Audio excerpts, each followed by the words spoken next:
नमस्ते अस्तु भगवन् विश्वेश्वराय महादेवाय त्र्यम्बकाय त्रिपुरान्तकाय त्रिकालाग्निकालाय कालाग्निरुद्राय नीलकण्ठाय मृत्युञ्जयाय सर्वेश्वराय सदाशिवाय श्रीमन्महादेवाय नमः।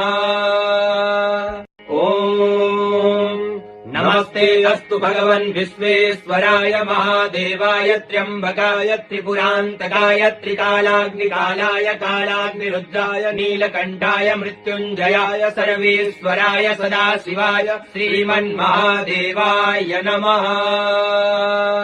ॐ नमस्ते अस्तु भगवन् विश्वेश्वराय महादेवाय त्र्यम्बकाय त्रिपुरान्तकाय त्रिकालाग्निकालाय कालाग्निरुद्राय नीलकण्ठाय मृत्युञ्जयाय सर्वेश्वराय सदाशिवाय श्रीमन्महादेवाय नमः।